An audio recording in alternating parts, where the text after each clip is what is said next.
Ryan. I know how that's going to be. The folks in Western New York appreciate that well, sentiment. Michael, you're from Western New York. That's I'm right. I'm a Virginia boy. I got a couple of Rochester guys here. That's It's going to be right. a long 90 minutes, guys. Sit tight. We're going to have a good time tonight. So we're underway here at City Stadium in Richmond with the Rhinos and the Kickers going at it.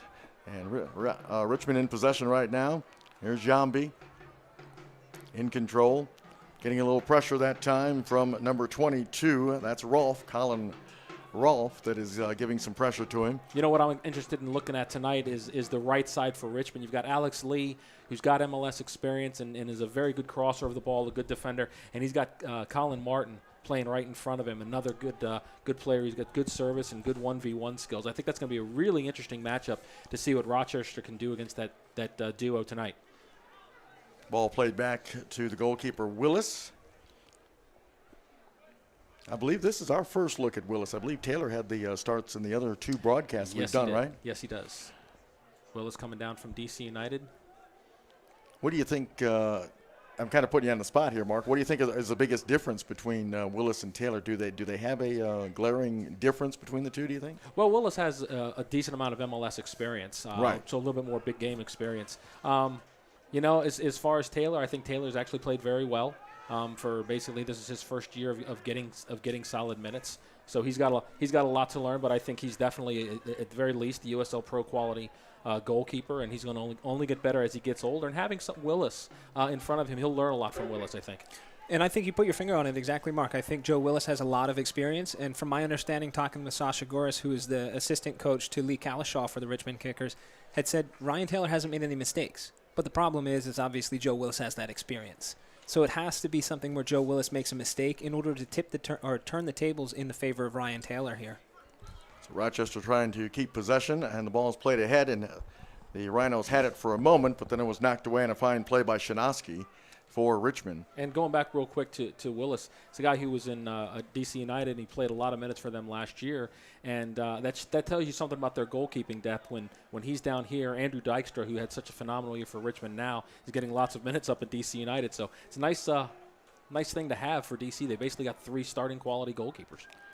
And that ball is going to roll over the end line for a goal kick for Willis and Richmond.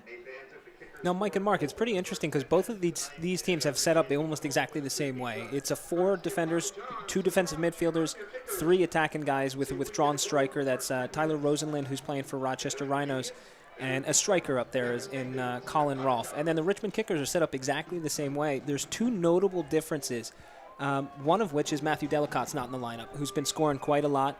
And they actually have George Davis IV, who's playing up top, who's been playing on the wings. So that's 2 notable differences. One, Matthew Delicott's not starting, and also George Davis IV is starting up top. So it's kind of a trick there that Lee Kalishaw is pulling. Well, it's interesting. In a 4-2-3-1, Ryan, usually that one forward is more of a target guy. It's usually like a Delicott. George Davis IV is not exactly a big guy. So I think that's going to be really interesting to see how that works. Certainly. So the ball is possessed now by Colin Martin, plays it back for Alex Lee. And here's Martin again, rolls it near midfield, and that ball is just swung on over to Jambi, and Jambi will get the return pass on the Richmond side of midfield. We're scoreless here at City Stadium, just underway. Mike Neville, Mark Bushman, and Ryan Hines along with you. And here is Shinowski now playing it, getting the return pass. Pressure from Rolfe. And now they play the long ball down the side, and it is going to stay in play. Good composure that time by Rochester as number 20, Walls. But it's taken away by Asante. Now he goes over on the far side.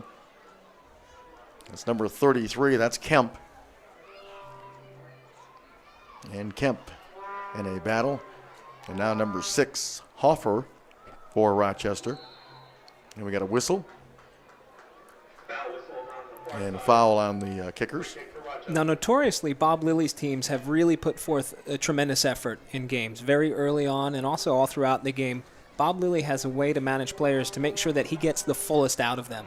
And it's a common scenario for Bob to actually be upset with his team after they win a game because he wants progression throughout the season. He doesn't want something where they win a game squeaking on by. So Bob is actually holds his players very, very accountable for their performances, and by doing that, he gets the best out of most of his players. That was an interesting, well, not really an interesting hire last year. They had Jesse Myers, who used to be the assistant coach for Richmond.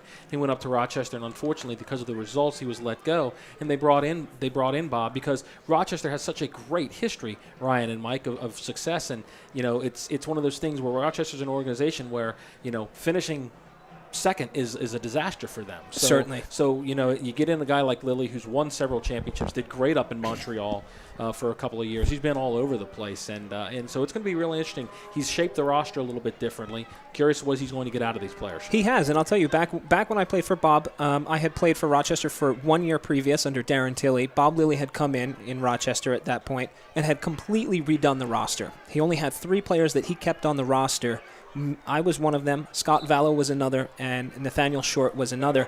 Bob is notorious for coming into a program and completely overhauling the roster. And what he's typically done is he brings in players that might be on the fringe of MLS teams. So he was almost starting this whole loan deal, or kind of poaching players from MLS who are on the fringe before we had this loan deal in USL anyway. So he's got a couple players who are on the fringe. I know he's got an ex-Houston Dynamo player who really didn't play too many games. And that's typically what Bob does. Younger players who are hungry, who want to get back into the fold of MLS, and he helps them do that. So Richmond in possession. You mentioned, Mark, about Rochester. There was several years ago, there was talk about maybe Rochester becoming a member of the MLS. They're drawing great crowds, but that talk has certainly simmered down somewhat in the last few years.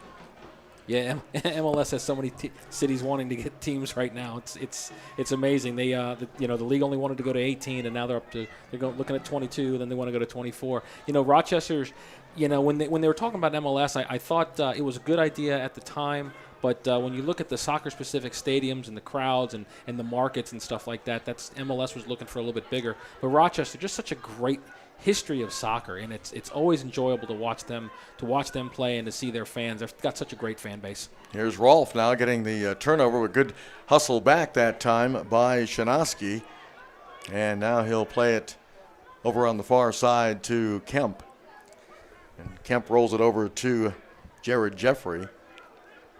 Mike Callahan got pickpocketed there by Lance Rosaboom, and that could have been very, very dangerous. And that's what you typically see out of Bob Lilly teams. They sit back a little bit. They do put high pressure on at a certain point, but when they do, they put very, very high pressure on, and they pounce on mistakes. Here comes the long ball again down the side, and Lee heads it into the middle, but Rochester is there to clear it away, trying to hook up with Rolfe, and now Yambi will just nudge it over to Shinosky. And Connor Shinosky's got all kinds of time. And Yambi and Shinosky have played a lot of minutes together. So it's not like they're having to get used to playing together. They've got a lot of minutes last year for a Richmond team that was arguably the best team in the league. Here's Jeffrey up ahead to Callahan. Callahan rolls it over, now played back to Shinosky. And here is Jeffrey over to Yambi. Richmond trying to build the offensive attack here on their side of midfield, but Rochester comes up with the steal. And the Rhinos in possession. Ball played on the far side, over the sideline, be a throw in for the Kickers. This is the first of 2 straight home games for Richmond. The Kickers will be right back in action a week from tonight, another Friday night matchup.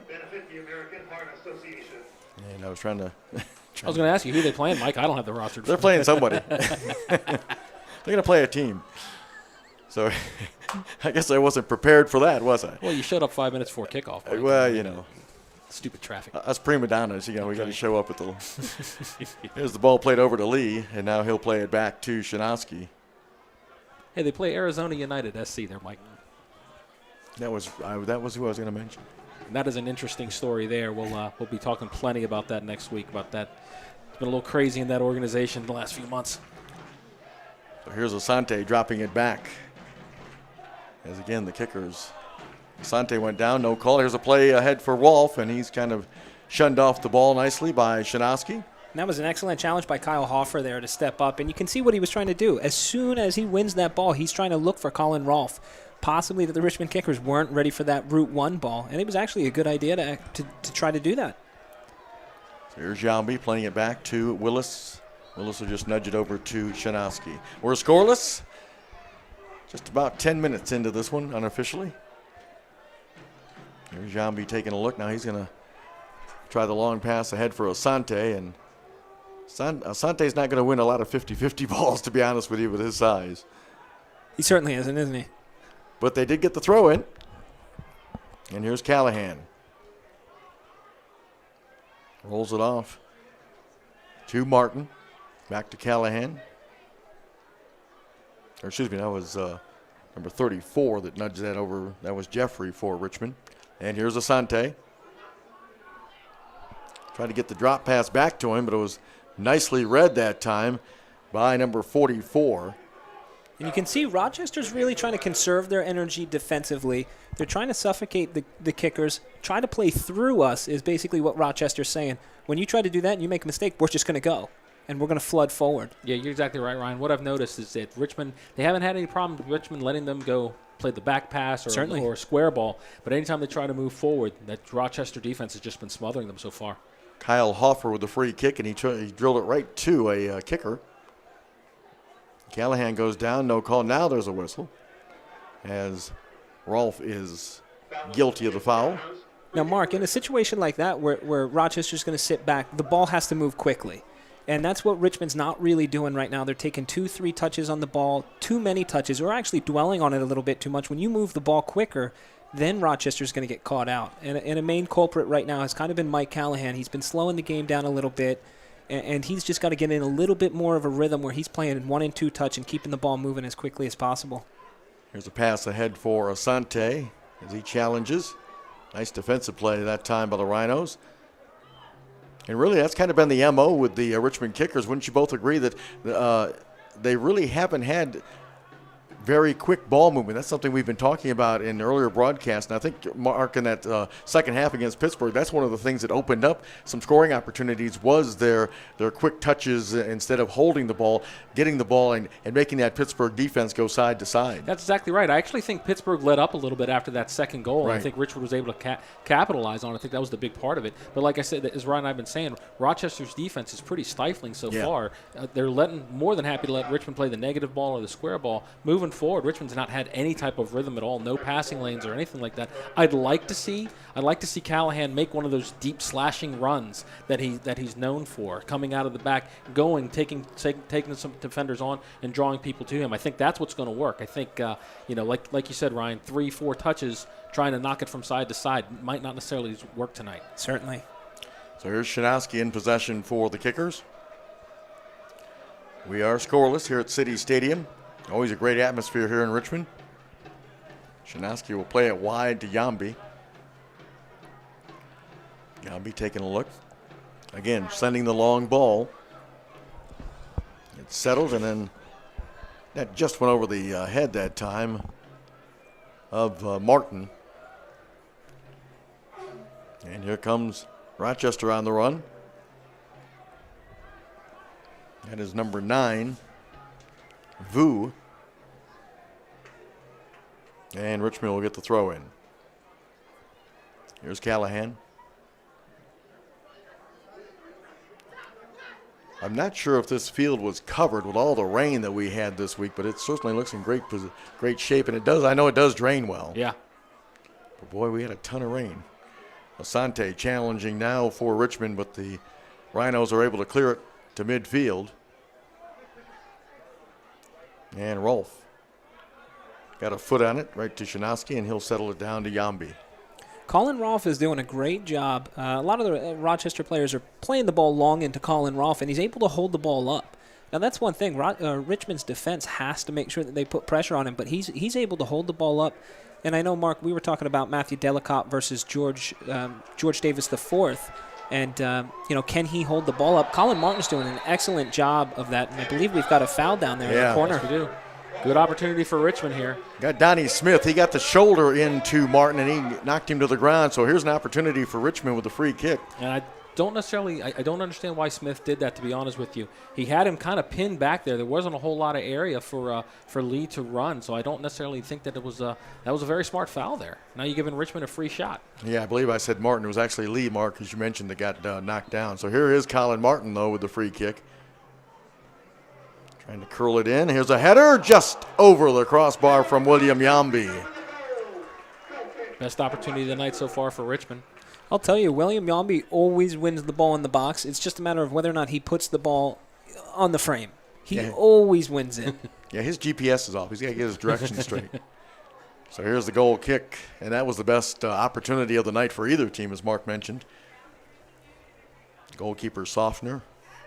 And as I look down at the different benches here, I see Bob Lilly consistently always coaching his players. Even the guys on the bench, he wants to get a minute with them to always make sure that they're improving. So it just lets you know that this is a project. It's something in the works, and this is a very young team in the making. Good pressure that time from Rochester's number 8, Rosenlund.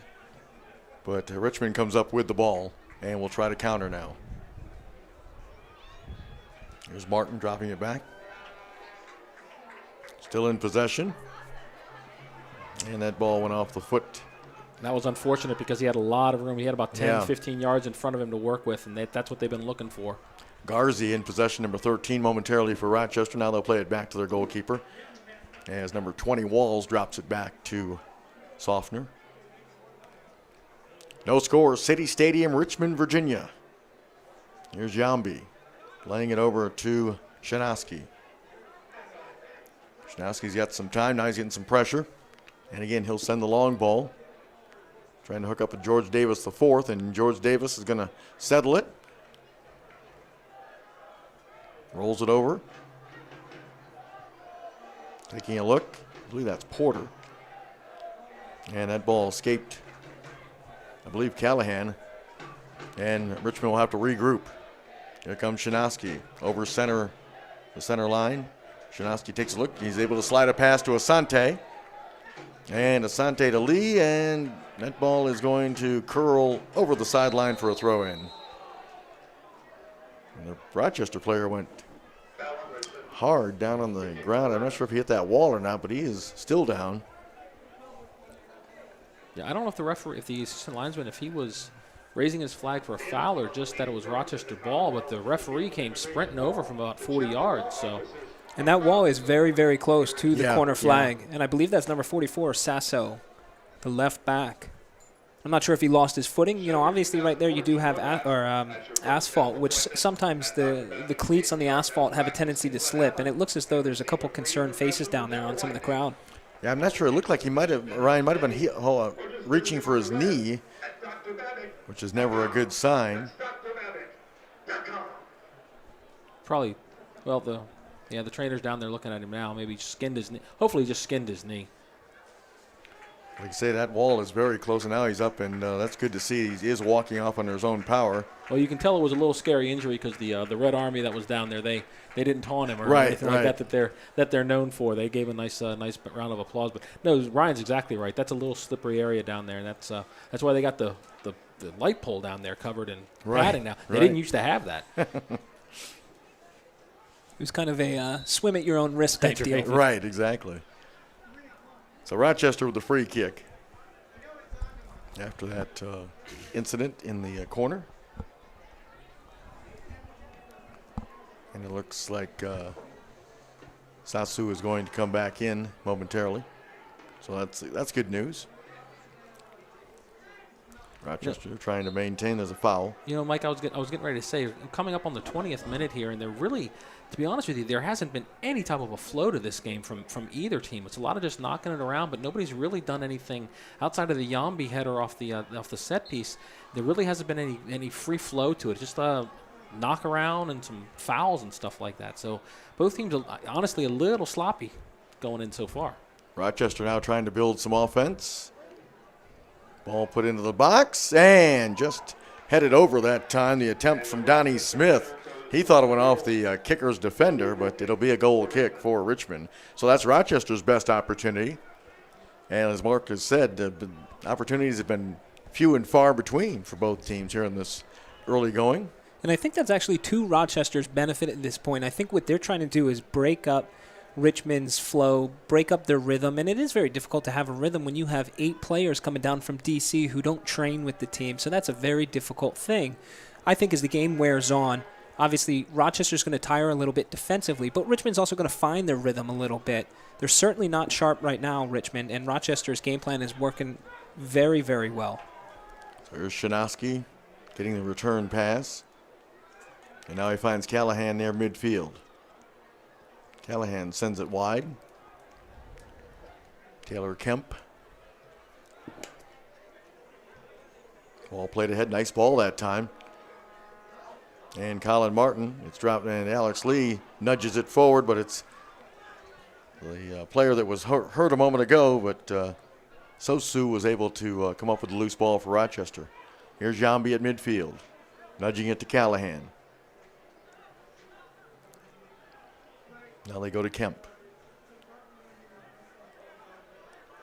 He finds Jared, and he's got Shinosky at midfield. Shinosky, much better possession here by the kickers now, trying to build. Here's Jambi. But, Rochester just content. Yeah. Let Richmond just knock it around out there and not really being dangerous at all. Good ball there to Porter. And Porter had his pocket picked. Garzi picked his pocket. Or excuse me, that was Rosaboom. Rochester in possession now as they try to build their offense near midfield. Ball played wide on the near side here. And that ball stays in play, and Richmond comes up with the turnover. And that was probably about the most possession that Rochester has had. Yeah. Usually they've been going 1-2 passes straight up to Colin Rolfe, and that time they actually tried to keep a little bit of possession. And that lets me know their legs are starting to tire as well. Because partly when you try to play so much counterattack, eventually when you play 1 or 2 passes and get it forward, the ball's going to come back at you. So when you keep a little bit of possession, you're kind of taking the pressure off yourselves, and you're gaining a little bit more endurance and being able to catch your breath. And that seems as though what Rochester's doing is they're putting their foot on it, they're willing to bring it back and keep a little bit more possession of the ball than just 1 or 2 touches and go forward.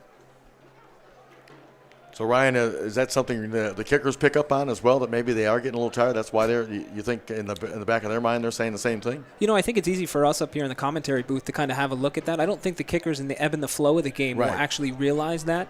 But I think what they will start to realize is that Rochester's starting to get into this game just a little bit more. They're starting to get a little more confidence. A lot of guys are starting to get touches on the ball as well. But I'll tell you, as Rochester gets these touches on the ball, they start to push forward, and then they also become susceptible on the counterattack, which is one of Richmond's best parts of the game. Here is Rochester in possession. The ball rolled over. Nice ball. And still possession. And Jambi was able to make a defensive play. Nice tackle by Jambi. And I believe they're going to say it's a corner kick. It's almost an art for a center back to be able to go down in his own box, slide tackle, and make sure that he doesn't give away a penalty or anything to that extent. Even the corner, for that matter. Certainly. That was McMahon for Rochester, Pat McMahon, who came up limping a little bit, but it looks like he's okay. I think it helps having Jambi, who is arguably the best defender in USL Pro over the past 5 years. I think so. If there's anybody Lee has confidence in doing something like that, it would be Jambi. Well, go ahead. I'm sorry, Mike. Excuse me, sorry. USLProSoccer.com. Scores, stats, news, and more exclusively on USLProSoccer.com. All right, Ryan, go ahead. Sorry, Mike. Mark, well, I'll tell you, as far as when that happens, if he gives away a penalty, he's the worst player on the field in Lee Calishaw's mind. But if he prevents them from scoring and no corners, and he's the best player on the field. So it's a very wide spectrum with defenders. There's Rochester inside, just outside the 18, I should say. And now Asante comes up with a loose ball. And they will try to make a counter run here. Good defense that time. That was number 6 that made a nice play, Hoffer. Yeah, Hoffer did a Real good job. Challenge. Yeah, he stopped that counterattack. Richmond had 4 guys going forward. And a foul is whistled against Shinosky. Foul as number 8 hit the deck. That's Rosenlund. And he's still down. And that little play there from the Richmond kickers, Rochester starting to push forward with the possession. That's where they can counter. And I'll tell you, that's exactly what Rochester was trying to do to Richmond. You have all the possession you want, put your players forward, and as soon as we win it, we're going to go forward because you're too far. So you can see again that is number 8, Rosenlund, still on the ground. And again, another nice crowd on hand for the kickers. Richmond is looking for their second straight win after that road win in Dayton a week ago, 5-1. And that's good to see Rosenlund up. He's not too happy about getting bumped.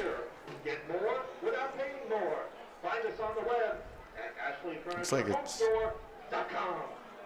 that's also a scary situation in the back when you're dealing with the back. Coach Lilly there. So it'll be Rochester with a free kick. And the ball is played back to Walls.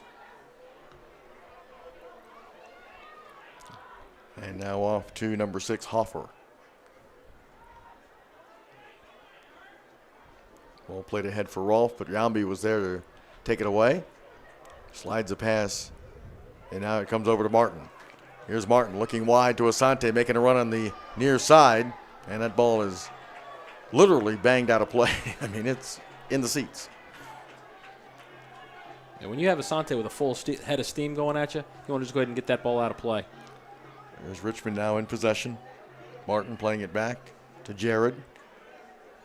Jared being bugged. And here's Martin.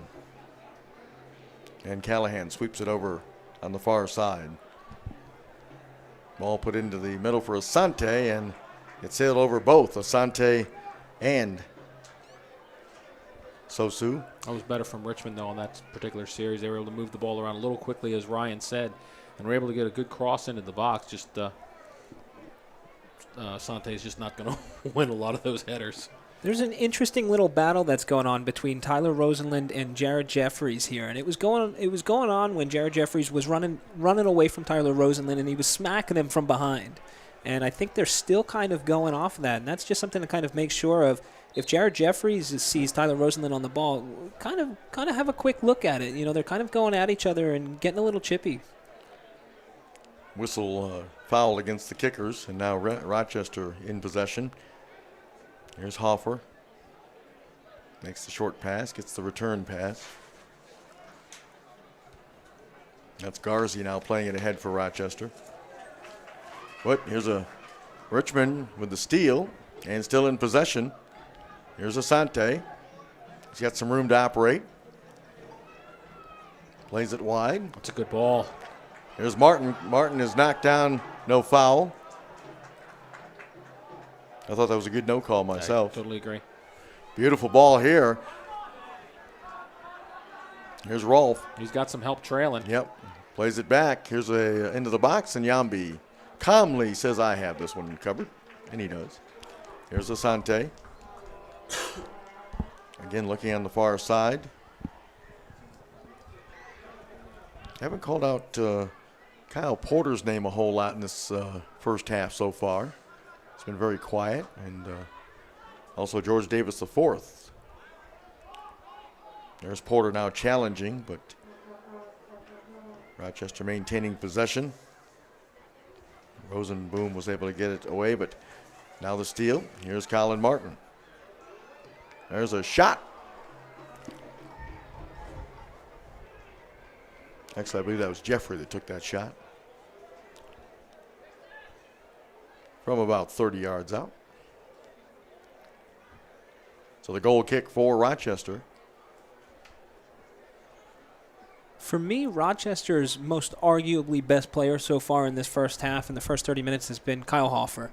He's been able to break up a lot of different plays there, and he's kind of been quiet as well. We haven't said too much of his name, but he's had some key plays where he's made sure that Richmond's attack has kind of faltered a little bit. And he's a linchpin for Rochester. If they don't have him in this game, there's some possibilities that they could be exposed. Yeah, Ryan, I agree with you. He's had a couple of, like you say, we haven't called his name a whole lot, but he's had a couple of big challenges that have nullified some opportunities for Richmond. Certainly, and they're not bone-crunching tackles or anything like right. that. It's just something very small as stepping up at the right time or the correct timing in a tackle. Something as simple as that is so effective and so key for your team. There's Shinoski. We're scoreless here at City Stadium in Richmond, Virginia. Mike Neville, Mark Bushman, and Ryan Hines pleased to be bringing you USL Pro action. Here's Martin. That ball is nudged over to Asante, and the ball rolls over the end line. It'll be a goal kick. Asante's having a good battle with Sosu as well.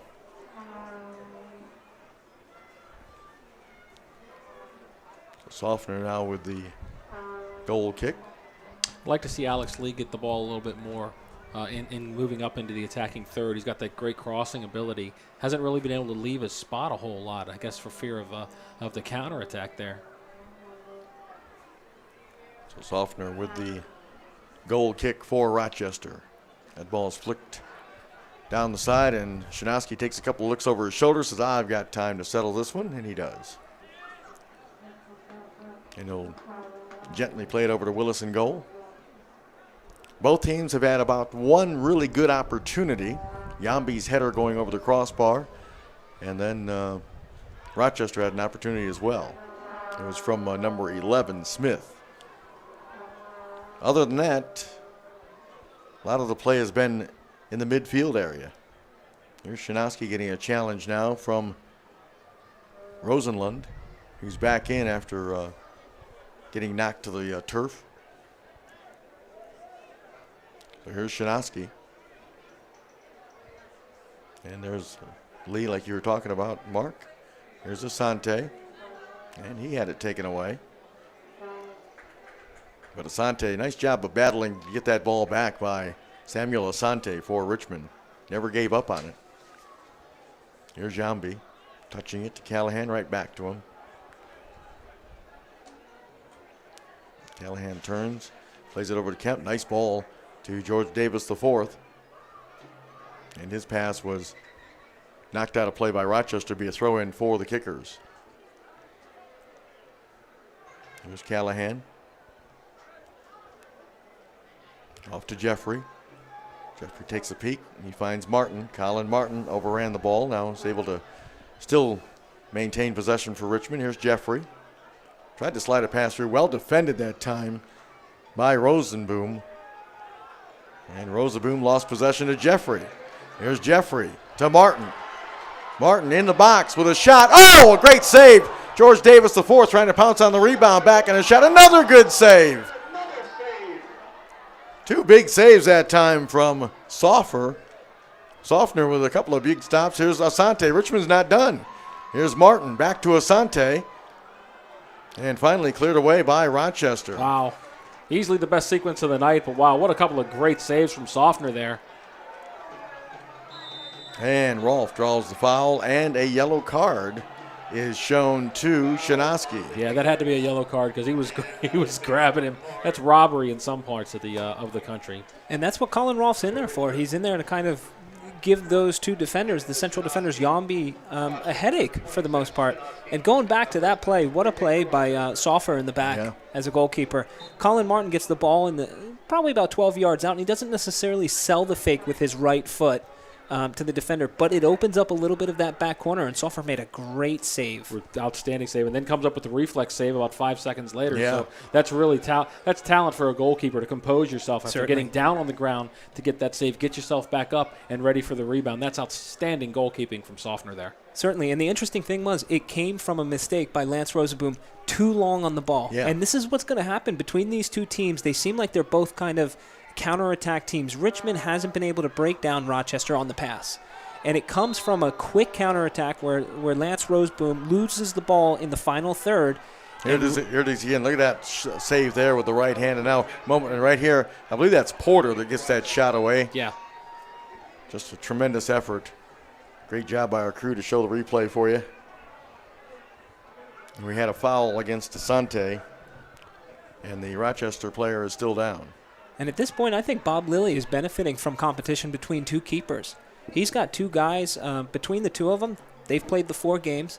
Soffer's played the first 2 games. And then you also have the guy who's on the bench at this point, McCarthy, who's played the past 2 games. So he's got a little competition going on between these two. And that also partly betters all the players. You have somebody like Joe Hart at Manchester City who was complacent and wasn't playing very well. Well, when he has competition, he's got to make sure that he plays very well every single second of every game. That was Mike Garzi, the Rochester player who was briefly injured. He is up, and he was trying to walk it off. So here's Jambi.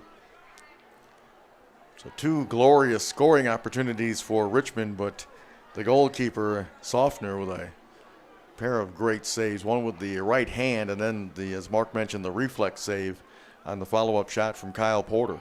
Very easily could be 1-0 at this point. Yep. Here's Martin with Garzi shadowing him. Ball rolled back to Yambi. City Stadium, Richmond, Virginia. Beautiful night for some great soccer action. And Asante flicks the header, and it is settled by number 20. That's Walls. He'll play it back to the goalkeeper, and he'll probably kick it over the sideline. And who said that Asante would never win a head ball? I believe it's Bushman. I don't want to point out names. Every once in a while. Well, Alex Lee didn't think he was going to win it because Lee actually pinched in to help him, and if Lee had stayed where he was, he would have won the flick on from Asante. So here's Shinowski. I see things. And Shinowski will play it over to Yambi.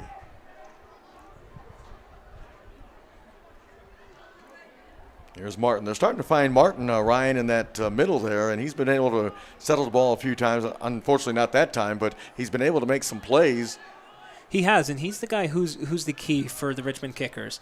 You know, as I was mentioning before, the Richmond Kickers are technically more of a counterattack team. Right. If you want to kind of change their structure into more of a possession base, we're going to break teams down when they sit behind the ball, it's got to go through Colin Martin. He has the ability to do that. He has the creativity to do that. For Rochester, it's shut him down. For Richmond, it's find him the ball in pockets of space where he can kind of expose Rochester.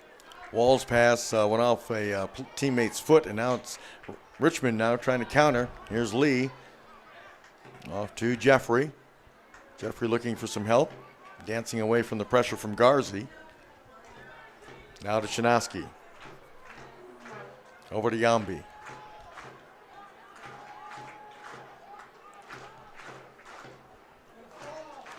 Good ball on the far side. Great tackle. That's a tremendous play that time from number 15, McMahon. And Callahan loses possession. That was well done by McMahon.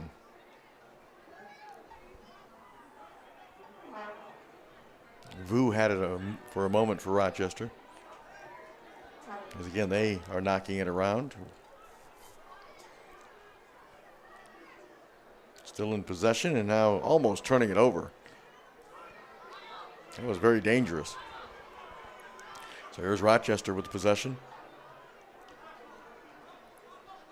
Goes back to Walls. Walls trying to hook up with Rolfe, and Richmond now wins that 50-50 ball as Jeffrey maintains possession for the Kickers. He's pushed once, pushed twice. There's Roseland again. Yeah. As Ryan said, they have a little bit of a battle. That was just another one there. So here's Jambi. Taylor Kemp. He's got time to survey the field.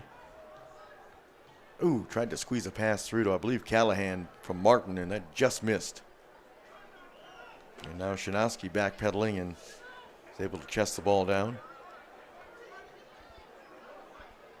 Good idea a moment ago by Colin Martin, but it just failed to hook up with Mike Callahan, who was on the run.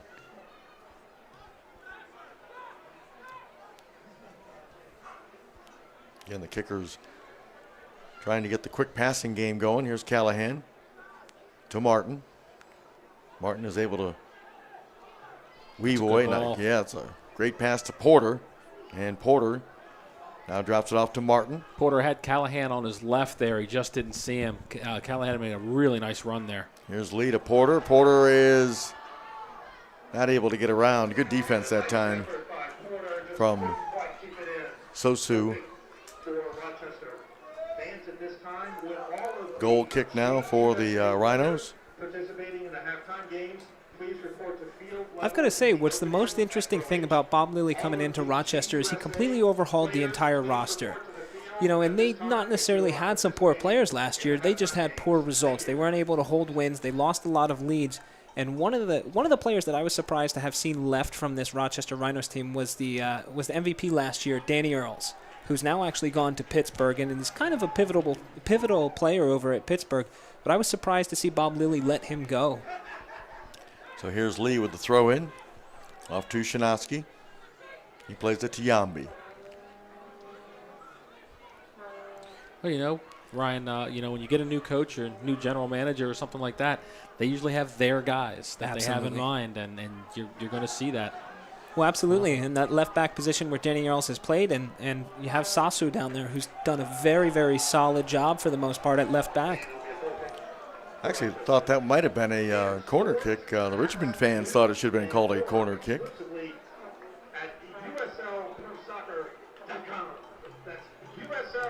So Softner, who's 2 big saves, have kept this a scoreless draw right now, getting ready with the goal kick for the Rhinos.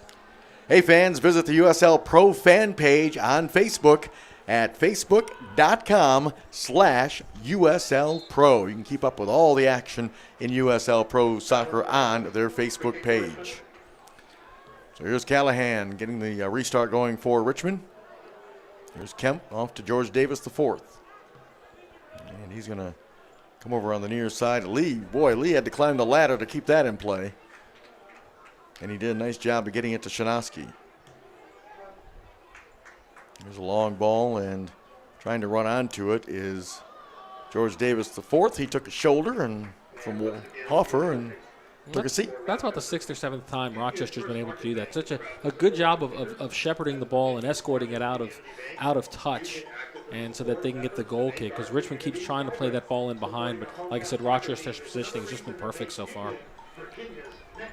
So goal kick for Rochester. We're scoreless here at City Stadium, winding down this first half. We'll see how much added stoppage time they have. We'll put on, because unofficially we're down to about 3 minutes or so to go. But again, I'm sure there'll be some stoppage time added. Had a couple of injuries. Throw in for the kickers. Richmond would love to get one here before the break. Here's Lee. Goes with the short toss.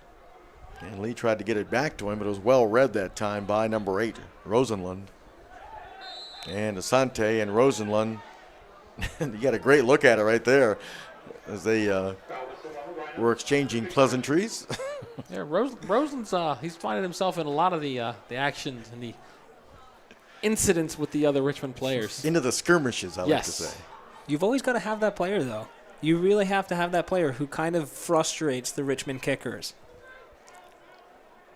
Is that normal for him, Ryan? You know him. Not really. To be honest, not really. He's the designated agitator tonight? Yeah, usually he gets under people's skin because he's working hard and he's kind of nipping at your heels, but not necessarily because he's tenacious and he's always going to want to fight somebody on the field. And Ryan, from being a former player, how difficult is that to maintain your composure and not retaliate? Because we've seen it happen sometimes. There's another whistle and another foul. But it's got to be very difficult as a player to kind of hold back your emotions. And that really separates sometimes, I don't want to say superstar, but the really good player from the average player who sometimes can't do that. It's true. It's very true. But you know what? It really depends on your personality as well. But you have players like Roy Keane, who was a phenomenal player, could never hold his temper, but was an exceptional player.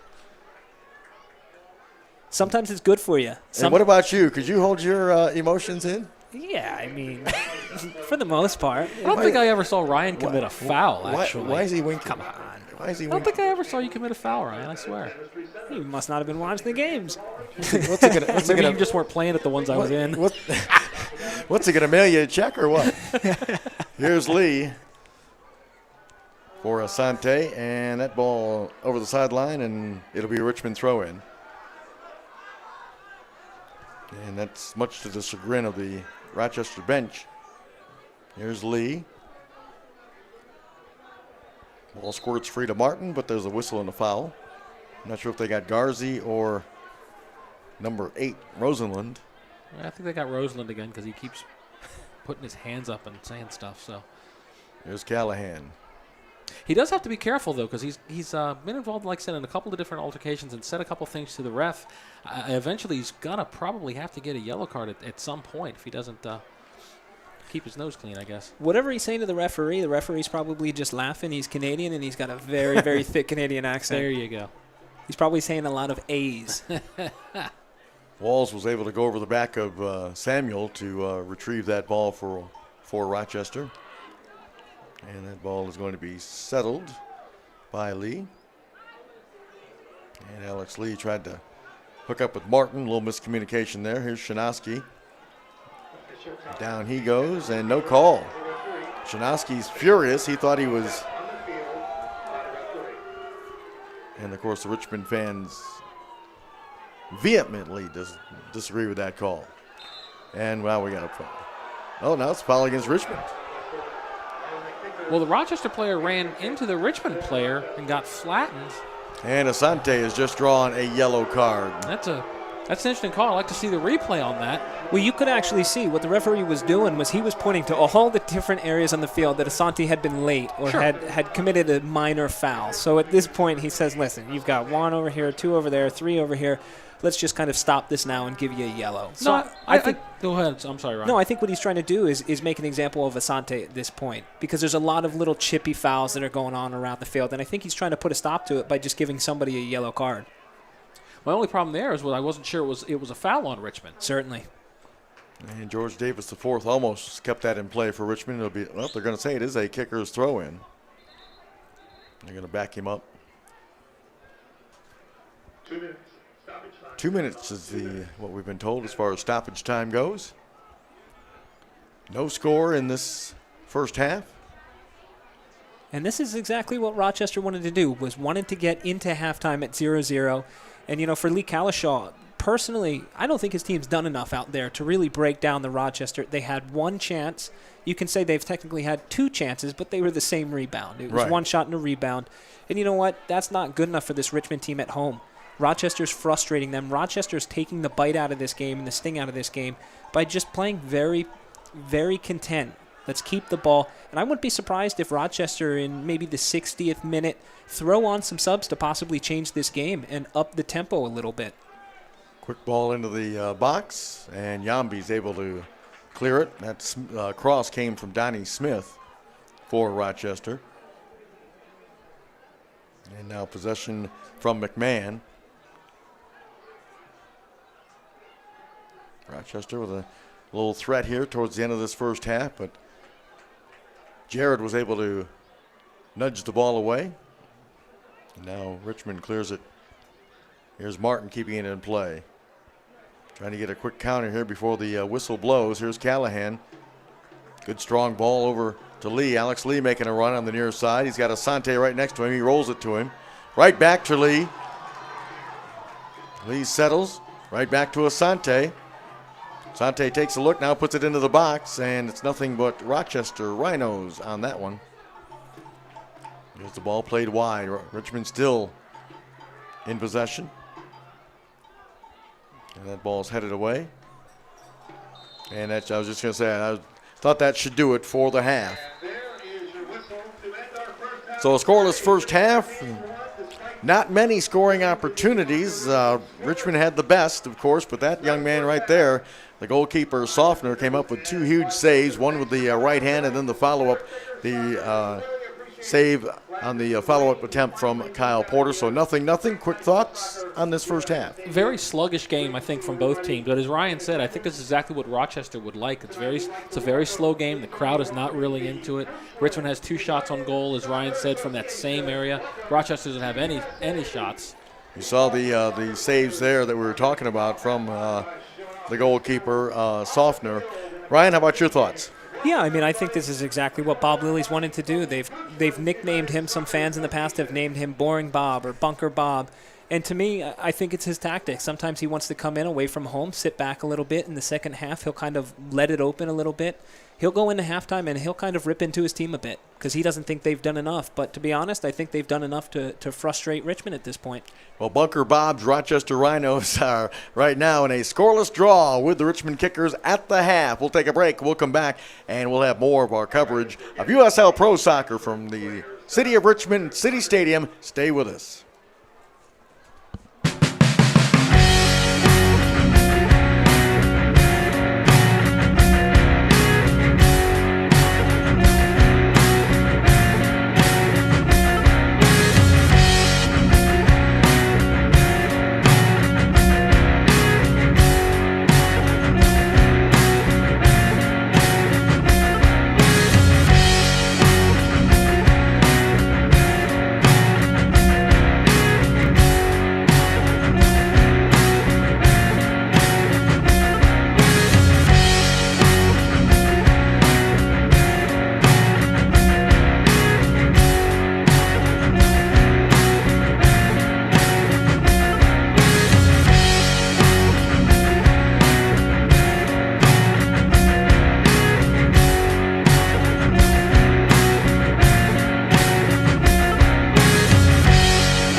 And welcome back, City Stadium. Hey, don't forget, fans, that you can still sign up for the 2014 series of Richmond Kickers Youth Soccer Camps all summer long. The soccer camp is a great opportunity for boys and girls to develop their overall playing ability and their love of the sport. Campers will receive unparalleled coaching and instruction from the Kickers players, coaches, and staff in an enjoyable, friendly environment.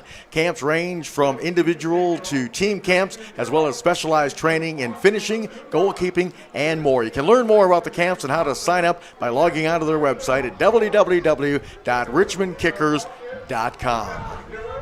The broadcast of this match is authorized by the Richmond Kickers.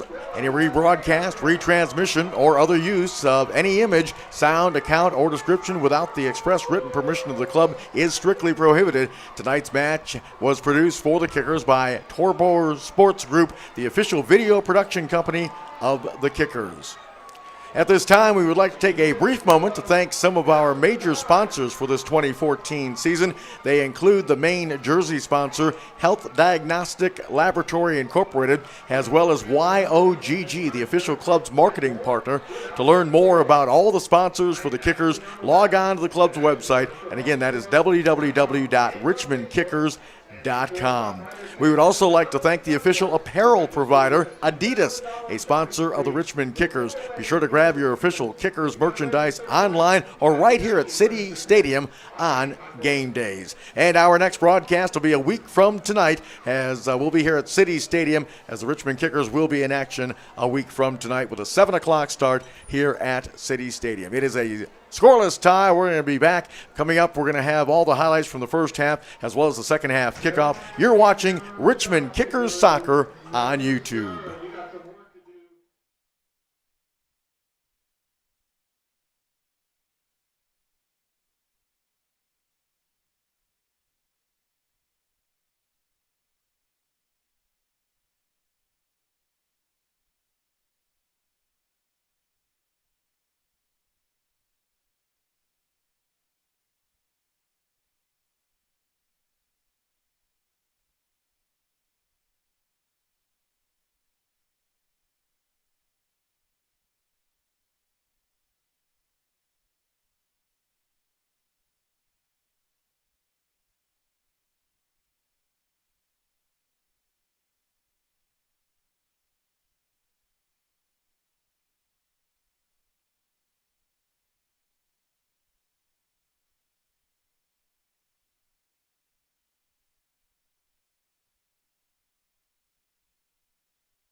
And welcome back.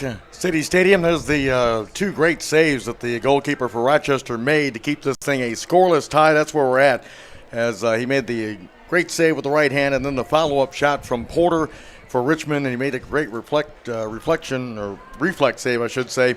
And that's where we're at, 0-0, getting ready for this second half. Mike Neville, Mark Bushman, and Ryan Hines along with you. And really, to be honest with you, that was the best scoring opportunity for either team. A lot of the play, as we mentioned in the first half of the broadcast, was in the midfield area. And Richmond had those two opportunities. They had another opportunity where Yambi headed it over the crossbar.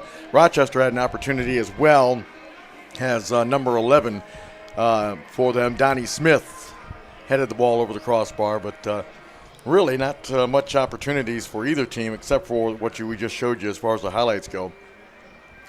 And, of course, the kickers looking for, as I mentioned during the first half, looking for their second straight win after a 5-goal outburst at Dayton a week ago. As you see, the kickers, does not look like there's any substitutions. They're gathering around talking. And Rochester, of course, coming in here, with a record of 2-1-1. They have 7 points on the season, and Richmond is sitting with 8 points on the season. And there's a look at the Rhinos, and you heard Ryan and Mark both say that Rochester probably really likes the position they are in with this scoreless draw so far. And we probably, Ryan, I think you'll agree, J.C. Banks, who has 3 goals on the season for Rochester, probably will make an appearance here in the second half, wouldn't you think? Certainly, and I think it's rare for Bob to have not started him. But you know what? He's a player that this Rhinos team has kind of relied on for the most part throughout the course of the season. If he starts the game, he's going to wind up playing 90 minutes. And then the question is, can he play tomorrow too? Right. So Bob wants to get the best out of him for these next 2 games. Whether it's he plays 30 minutes here and 90 tomorrow, he's got to try to figure out how to get the best out of J.C. Banks. And right now, this 0-0 scoreline is 100% perfect for Bob to bring him into and see if he's the difference maker. So Rochester will get things started here in the second half with the kickoff. That ball is played out of play to be a throw-in for Richmond. I don't think there have been any changes. No, I did. We had a shot of the Richmond huddling around. Didn't look like there were any substitutions. And here's George Davis IV playing it back to Taylor Kemp. And now the ball is settled on the Rochester side of midfield by the Rhinos. That's a miss hit right there from McMahon. So a throw in for Richmond. No score, second half underway. And there's a takeaway. And here's Garzi playing it over. Now the ball's played all the way back. It's settled down by Hoffer. And he bangs it out to midfield. And the possession is maintained that time from Rosenlund. And then Hoffer. Callahan gets a touch on it. Here's Shinosky. The second half, at least in the early going here, looks a lot like the first half, where a lot of 50-50 balls and a lot of play at midfield. It does, and it's always one of those things. I think Lee Calishaw looking for his team to be a little bit more sharp inside of the second half. Inside of the first half, first 15 minutes, they had so many unforced turnovers, which they need to cut out. But they also not only need to cut it out, but they also need to improve in their passing, make it a little quicker, make it a little sharper, and see if they can break down Rochester. Rochester, Bob Lilly probably said to him at halftime, listen, we're here at 0-0. We might not, and we should probably not have been here, but let's assert ourselves a little bit. Let's see if we can get forward. Let's see if we can steal this game. We've only got 45 minutes. Don't worry about tomorrow. Let's worry about just tonight, this last 45 minutes. Here's the ball played back to Colin Martin. And he'll drop it off. Jeffrey is knocked down by Rolfe, and he's whistled for the foul. I'd like to see Richmond run a play here. Yambi's coming up into the box. They're just outside of Rochester's third. I'd like to see them run a play. Yambi always, as Ryan says, Yambi wins a lot of those Shidoskis in there. And the ball chipped in by Callahan, trying to hook up with Yambi. Ball is settled by Walls, being shadowed by Yambi. Yambi's the one that hit the deck, and he's whistled for a foul. I think Yambi was reaching a little bit there. I don't think he was actually fouling the guy, and I think that who is that? That's Tony Walls, who was trying to get around Yambi, and he was looking for an opportunity to clear the ball. And by Yambi sliding a little bit, it kind of threw Tony Walls off, and I don't even think that's close to a foul. So it's Rochester now with the free kick opportunity to be the goalkeeper. Softner taking it. Still looking for our first goal of the night. And here's Rolfe. Rolfe battling, gets a shot away, and Willis, that's the first time he's really been tested tonight.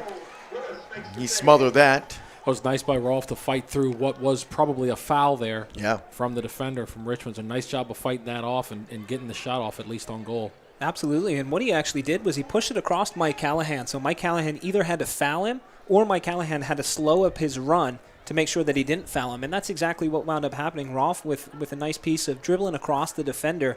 Unfortunately, because he put himself in that position, Mike Callahan did foul him a little bit, that it threw him a little bit off balance for that shot. Kyle Porter tried to slide a pass on the near side, but it was cut off. And now Jeffrey goes off to Martin. Colin Martin drops it off to Callahan. Callahan takes a look, hooks up with Taylor Kemp. Kemp's got some space, still dribbling. Off to Callahan, getting some help. Now the ball's dropped back to Callahan, and Richmond will reload here. Yeah, it's like they hit the reset button. Yeah. It's happened about 15, 20 times so far for Richmond. Rochester's defense, like I said, has just been stifling. It's very difficult. They've got 10 men behind the ball, and it's very difficult in that short of a space. Rochester's trying to make it as compact as possible, and when they do that, it almost looks like that Liverpool-Chelsea game to a certain extent, where Chelsea's sitting behind the ball, and Liverpool's trying to find those open seams, and there just doesn't seem to be many open seams. The park the bus mentality, Ryan? I mean, I didn't say that. I did. Hey, if it works, if you get 3 points, that's what, or at least the draw on the road, it works, doesn't it? It's part of being a tactician. It's part of playing to your strengths and weaknesses. When you're on the road and you're playing a double header back-to-back, it's very difficult. Kemp with the ball into the box, and good decision by Softner to come off the line and make the play. Here's that opportunity for Rolfe, guys, a moment ago. And there he is fighting off Callahan's defense and then getting a pretty decent shot on goal. It was handled, it looked like pretty easily by Willis, but still. And that was our first shot on frame in this game. Here's Callahan. He's hemmed in, trying to maneuver away from the defense. Now it's played back to Shinosky. Over to Yambi. Rolls it ahead for Jeffrey. Back to Yambi. USL Pro on Twitter. Make sure you can follow all the USL Pro on Twitter for the latest updates from USL Pro. USL Pro for the latest news. Once again, Kyle Hoffer there with a key challenge. And I don't think it's something that he knew much about. It kind of came off his chest. But, hey, if he misses that, he's out of the play. And Richmond's going in on probably a 4-on-2. And instead, they've got it 70 yards back to Exactly. Joe Willis. So hit the reset button. It's Shinosky now playing it for, I believe, Alex Lee. It's always interesting when you have two teams that particularly like to counterattack. So you got to wonder who's going to be the most dominant, because there's so much play that just goes through the midfield. Certainly. And obviously Richmond's had a majority of the possessions. It's always interesting to see how these games turn out, because basically what it's going to get down to is one mistake by either team. Exactly. So I think we're looking at a 0-0, or somebody's going to score. I think we're looking at a 1-0 game tonight. Listen, and I mean, if you want to look at professional teams like Bayern Munich or Barcelona, we'll say Pep Guardiola, who's the head coach of Bayern München, if you want to be able to break teams down, You play quickly, and it can't be taught. It's something that's very difficult to do. Barcelona's having trouble starting to do that now and now. Bayern München is having trouble doing it, and they just got knocked out by a counterattack team in the Champions League by Real Madrid. So there's a lot of changing tides as far as, do we want to sit back behind the ball, conserve our energy, and then attack when we have it? Or do we want to sit there and try to play a possession-type game? That's a good ball there. Yeah, here's Asante. Just nice outside the 18. Poked away. Good defense that time from number 17, Rosaboom. I think you should have forced the issue with there a little bit. There were there were Richmond players in the box, and a good turnover here. Here's George Davis the fourth. Rolling it for Martin. And Martin's cross is a little wayward. Hey, let me ask you, Ryan. You're talking about those type of tactics. They're not obviously they're not the most exciting. Do you think that hinders the game at all as far as progression or level of excitement even?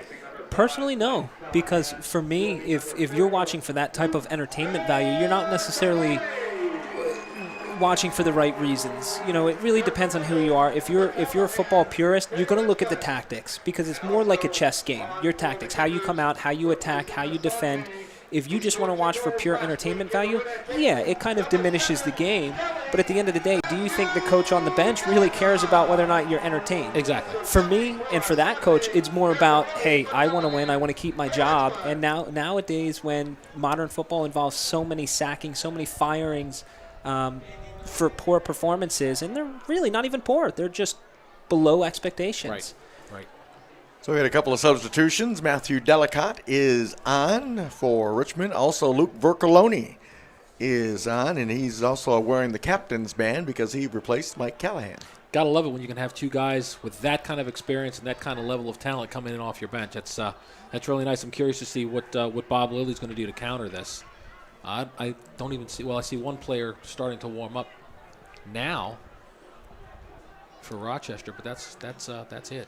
And, you know, these are two great moves from Lee Kalishaw for the Richmond Kickers. You have Luke Vercoloni, who's just an engine back there. What he's going to probably do is slow down any sort of Rochester counterattack that happens. If J.C. Banks comes on, he's going to help plug the holes there. Matthew Delicott, obviously an ex-Rochester Rhino, and I'm sure most of the Rochester Rhinos fans down in, or I should say up in Rochester, are very, very familiar with Matthew. He's a target forward. They're going to look to play it in off his chest and see if they can make runs off of him, and especially set-piece specialist in the air. Here's Alex Lee defending for Richmond, and it'll be a goal kick. You say Vercoloni brings energy. You know, he's got a 2-week or 3-week-old baby. I'm not sure how much energy he has, right? But no, I see what I get what you're saying. Vercoloni and Callahan, I think, are very similar.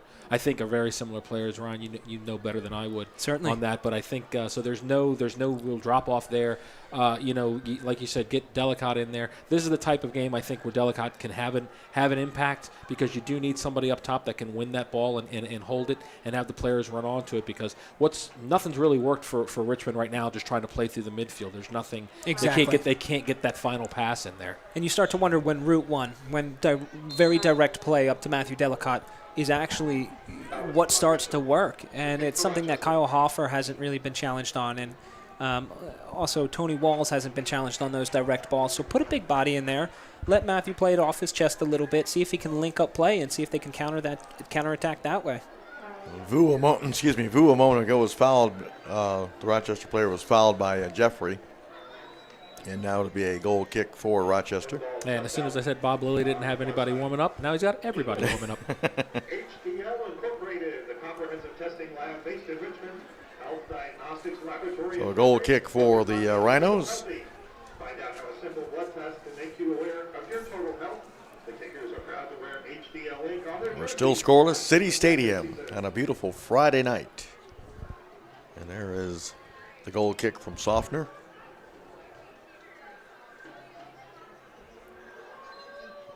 We got a whistle, and it'll be Rochester with another opportunity. Looking for Vu. He settled it, but had it taken off his foot nicely. But then Vu battles right back. And his crossing attempt blocked out of play nicely by Taylor Kemp. Be a throw in for McMahon. Pat McMahon for the Rhinos. And his throw in, that ball's flicked back. Here's McMahon settling. It's a return pass. Nice ball. So he was able to squeeze it through. Here's Vu now. Off. That ball is rolled over from Smith into the box, and it's headed away by Yambi. And here's Richmond trying to counter, but Delicott was able to come back, and it's Porter keeping it in play. Porter avoids one tackle attempt. Now he finds Jeffrey. Good build up here. Here's George Davis the fourth, and his pass just failed to hook up, but I believe Alex Lee making that run on that far side. Yep. And when you're a right back and you're making that overlapping run and you're making about a 50, 60-yard run, you want to make sure that that ball is put on your foot or at least put into your path. No other path of the defender or anything to that extent, and I'm sure Alex Lee is a little bit disappointed with that because it seemed like it was just a lazy ball that was laid into his run. Yep. And almost a hospital ball is what you would say as well. I like the buildup by Richmond. It's unfortunate they didn't get anything on frame, even the shot. You know, it looked like it had promise. Yeah, that was about as good as we've seen from them tonight. Here's a ball for Vu, and Yambi easily read that pass. He gets a little challenge. Here's the ball settled. Ball played ahead to Vu. They're looking to get Vu, number 9, more involved. He's had several touches here in the early going of the second half. I don't even know if he touched the ball once in the first half. Ball played back by Rochester in possession. Looking to move the first to strike tonight. And again, here's Vu with Taylor Kemp shadowing him. He rolls it off to Garzi. Ball played back to McMahon. Off to Vu. Takes a look now. He puts it. And Alex Lee. That was a good play from Alex Lee. He had two guys basically that he was covering. They're both, I believe, taller than he was, and he wound up winning the ball and clearing it out of danger. Lee tried to hook up with Martin. He's fortunate to get that ball back. It's just not good enough from Richmond right now. It's just not. It's a little too slow. It's a little sloppy. And Rochester, again, you can see Rochester starting to put some numbers forward. I think they're going to have a couple of substitutions here shortly. And, they're going to try and steal the 3 points here. Absolutely, and momentum is starting to shift in their favor, like you were saying, Mark. They're starting to get a little more confident on the ball. Whether or not that was Bob Lilly's plan to say, hey, listen, in this minute we're going to take our foot off the brake pedal and we're going to start going forward a little bit. But they certainly have a little more confidence going forward. They're asserting themselves a little bit more, and the game's starting to get more wide open as well. The ball rolled over on the far side. And that ball sails over the end line. It'll be a goal kick. Well, it's clearly, Ryan, a difference in passing because the kicker's passes, as you mentioned a moment ago, very sloppy, very slow getting to the teammate, whereas Rochester's pass is very crisp and finding the feet of each other. It's quite a contrast. It is, and you know what? There's one thing that Bob Lilly has recently said about his team, and it was, we're not fit enough. 30 minutes into either half, the first half and the second half, we start to fade a little bit. So I'm sure he's over this course of this week and probably working on a little bit of fitness. And obviously this weekend, they're going to have 2 games back-to-back. They're working on fitness as well.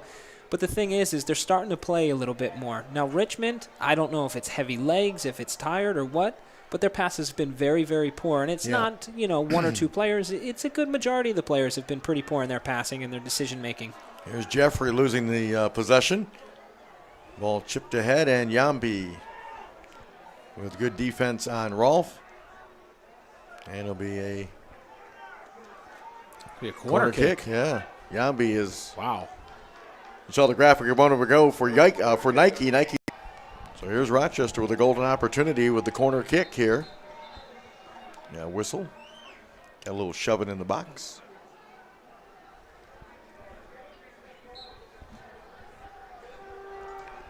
And the corner kick, getting a head on it, and that off the post. I think Willis thought that was going to slide by the post completely, but it didn't. Yeah, to be honest, I mean, as a goalkeeper, you've got to make sure that ball is going out, and even if it's a foot wide that you think, you've always got to make sure that ball is just wide. That's something that's extremely concerning because I think his decision-making was, hey, I'm not even going to go for that. It looked like he could have gotten there very, very easily, and he was almost on what I would call as a jaunt. Throw in for Rochester. Ball flicked on, but right to Jeffrey. And now Shinosky rolls it over to Jeffrey. Off to Yambi. Touches it ahead to Porter. There's Jeffrey closing in on him quickly, but he was able to get a pass to Martin. Good ball here. If Kemp can get to it, he does, but that ball is going to roll over the end line for a goal kick.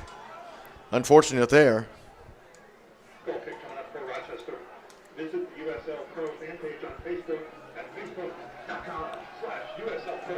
That's Facebook. So a goal kick for the Rhinos. And I think you've got Taylor Kemp over there who ran across the field to the referee, and this is kind of a debatable subject. Is Kyle Hoffer came sliding in, didn't touch the ball, didn't touch the player, but the player had to stop a little bit. If he continued his run, and I believe that was Kyle Porter, if he continued his run, he would have run right into Kyle Porter, or I'm sorry, he would have run right into Kyle Hoffer. And it's a question of whether or not that's a foul, that you're impeding him from running, and I think that's exactly what Taylor Kemp was trying to explain to the referee. There's Shinosky off to Alex Lee. I don't believe Vercoloni's had a touch yet. Well, just as I say that, There you go. he touches it over. He's 1 for 1 on his passing. Here's Jeffrey now, off to Yambi. Again, Richmond trying to build. Ball played long, and good play that time by number 6, Hoffer. Delicott was trying to pressure Hoffer and forced him to head it back to the goalkeeper.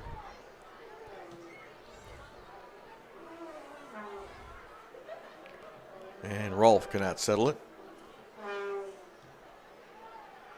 And that ball is played out. It'll be a throw-in for Rochester. And it'll be McMahon throwing it in.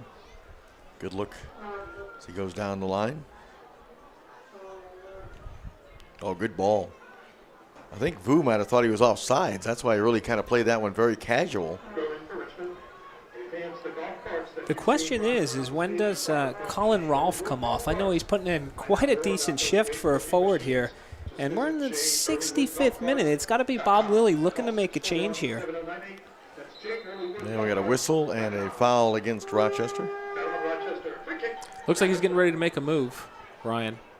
I see him. He's pulling out his piece of paper and kind of looking at who's out there. Here's Vercoloni off to Martin. He's getting a little bit of pressure, but he was able to get the pass away.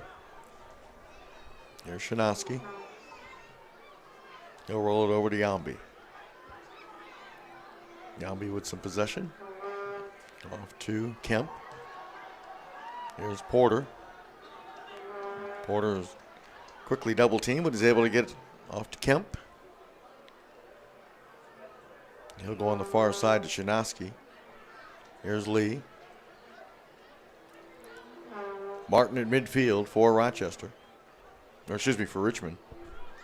And here's Yambi.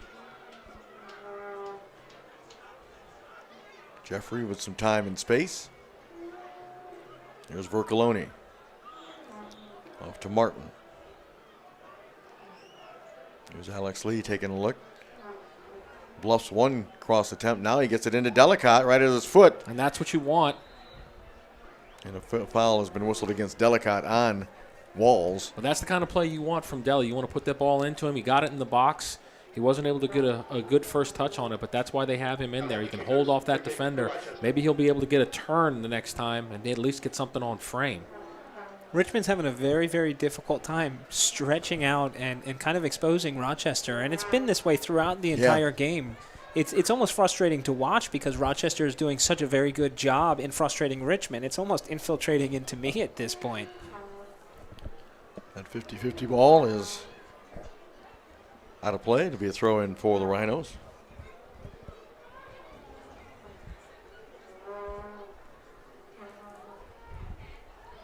Still looking for our first goal of the evening.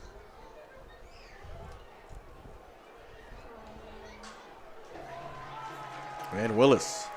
Seemed as though a bit of a tame effort from Tyler Rosenlund there. It's looked like he was trying to curl it back post a little bit and just didn't even hit it back post, kind of hit it straight into Willis, and it was just a very, very easy save for Joe Willis to make. Here's Jambi. Off to Shinoski as Richmond will try to once again build the offense. Here's Lee. If it tells you anything about the game, guys, we're in the almost 69th minute, and each team has 2 shots. Not a lot of room to work with out there.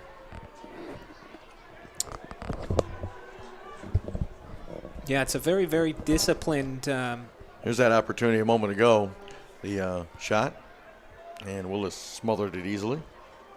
It's a very disciplined display by the Rochester Rhinos, and I know for Bob Lilly, what he looks for in players is certainly energy, enthusiasm, and then obviously discipline as well. And that's what he's got from his team today. And that's a yellow card to Luke Vercoloni. That's a very tough. That's a tough foul. It looked like he got the ball, but I'm thinking, Ryan, maybe because he went in with 2 feet. Yeah, is why he got the card there. That's a pretty rough tackle. if I'm not mistaken, that's the 3rd yellow card that we have seen issued against Richmond this I evening. believe so. Rochester player is still down.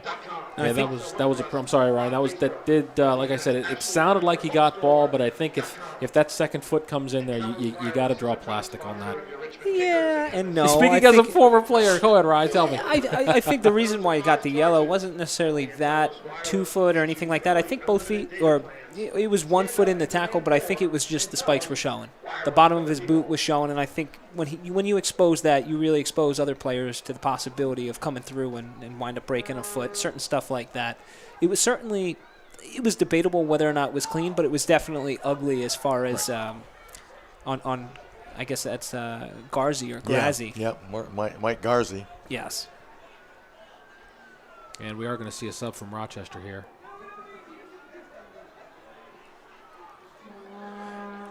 And that hurts Rochester in a couple of ways, because obviously you have to make an injury sub rather than more of a tactical sub, but you've also got a game 24 hours from now, and you've got 1 less player on your bench. And a lot of these teams travel with 18 players, so all of a sudden now you're going to be down to 17, and a lot of those guys are going to have played 90 minutes tonight. Well, that's a tough one for Rochester. It's up to the trainer to bring out that magic sponge.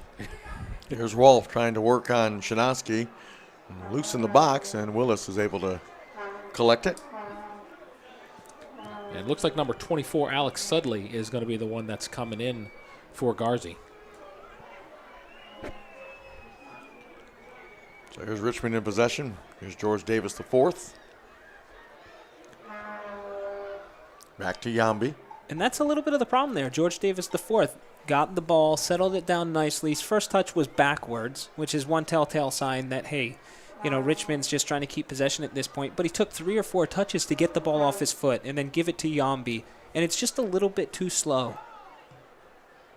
Now Jambi looking to go wide. Here's Shinoski. Here's Vercoloni. He's got time. Off to Lee.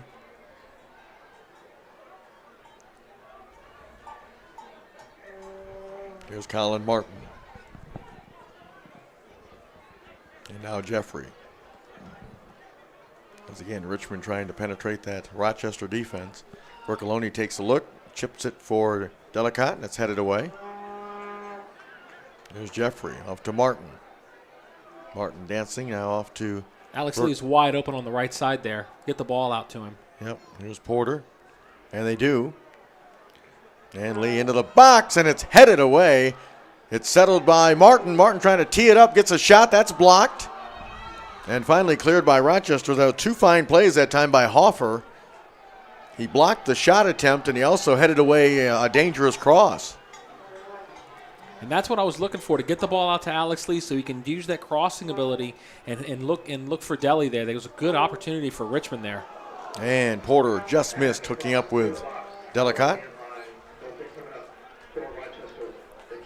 I know both teams at this point are a little bit tired, a little exhausted. You start to get the heavy legs.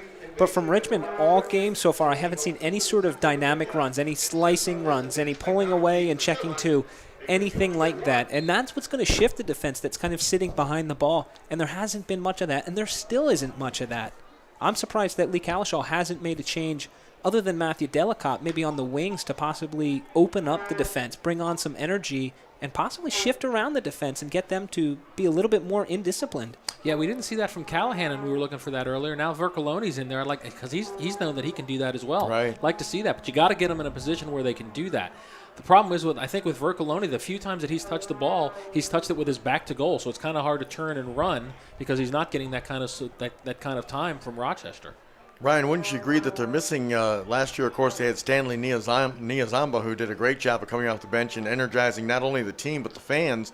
They really don't seem to have that kind of spark, do they, so far here in this early portion of their schedule? Yeah, certainly. And you know, what they've done is they've put in Luke Vercoloni, who's a defensive midfielder, and Matthew Delicott, who's more of a stationary forward, who's just going to take the ball off his chest like he did right there.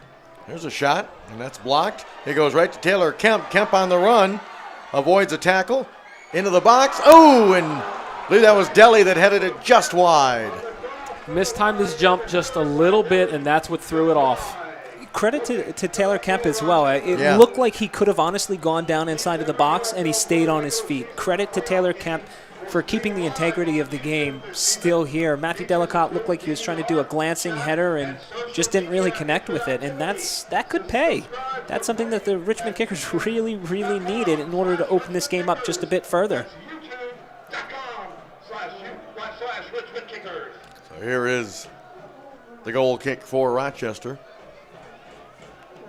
Easily the best chance of the half. Certainly. For Richmond. Yep. And it looks as though Rochester Rhinos are going to bring on J.C. Banks. I see Bob Lilly down there talking to him now. Whether or not he's going to put him in the position that he's been putting him up top all season so far, but it seems as though that's probably what's going to happen in for Colin Rolfe.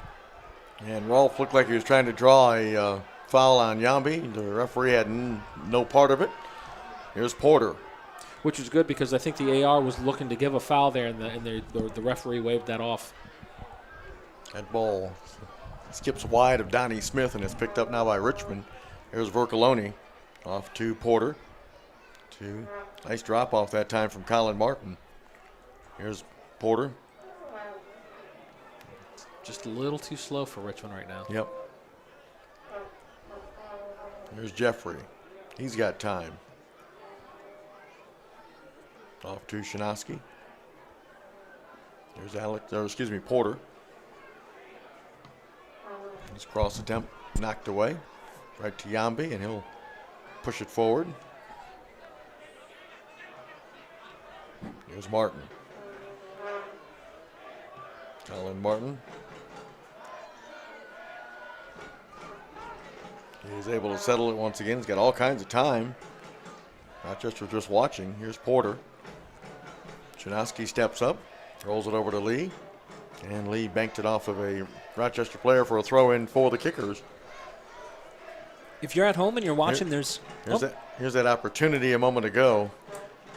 Sorry about that, Mike. That's right. And it looked as though Matthew Delicott just couldn't get enough on it. He was reaching a little bit back behind him, but you know what? As a big target man, I think he's personally got to do a little bit better than that and possibly put that on target. And here's that substitution you were talking about, Ryan. Colin Roth is coming out, and J.C. Banks is coming in for him, so that was a good call from you. You've been looking for that for a little bit. Yeah, I'm surprised it's taken this long for this to happen. You know, J.C. Banks has 3 goals on the year, 3 goals in the last 4 games for Rochester, so I was looking for him to come on maybe in about the 60th, the 65th to give a little boost to the Rochester team. Here's Porter. Off to Jeffrey. There's Martin. Rolls it off to Kemp. Martin trying to dance around the defense and does. Here's Colin Martin still in possession. Martin into the box. Rochester player went down. They get a foul on Richmond. Colin Martin is one of those, I would say, a special type player where he knows what the defender is going to do. He knows how to open up the defenders, and you know, he kind of can see things happening before it actually happens. He does things for a very, very specific reason, and he turned backwards knowing that he was going to turn all the way back around and open up the Rochester defense. And unfortunately, when he got inside the box, he wasn't too positive of what to do there. But he's the main player for Richmond. If they want to have some success in this game, it's really got to run through him. Vu tried to flick it past Yambi, but... And, you know, he's highly thought of because he just got done with a stint of training with the under-21 national team. Not too surprising. Ball played back, and a kind of a mishit on that clearing attempt from the goalkeeper, Softner. There's George Davis IV. Let's see if Richmond can take advantage. Here's Porter. Vu watching him. Off to Lee. Porter. And again, Richmond going backwards. You know, Mark and Mike, I'm looking at that right there, and Kyle Porter is content with getting the ball in front of his defender. And that's what I feel is part of the problem with this Richmond team right now. No one's willing to get in behind the defense and turn them around. Another block that time from Hoffer off the attempt from George Davis IV. Here's Martin to Kemp. Kemp goes down. No whistle. And Lee Collishaw is up off the Richmond bench, not too happy with that. Instead of a free kick, it's going to be a throw-in. Here's Martin. Just missed hooking up with Vercoloni. Rochester was trying to make a sub there, and it got waved off. Here's Martin. Ball settled by Shinosky. Off to Lee. Lee being challenged. Gets it in. Oh! Loose ball, and that just missed as George Davis IV. Go ahead, Ron. I'm sorry. And a midfielder did not follow the George Davis IV run right there. Both defenders went to Matthew Delicott. No midfielder actually tracked back, and George Davis IV was in by himself. Another good play from Alex Lee there, getting him the ball. Yeah. Letting him do what he does best and put that ball in the middle. And it looks as though Alex Dixon is going to come on for Tyler Rosenlund. So Dixon ready to report in for Rochester.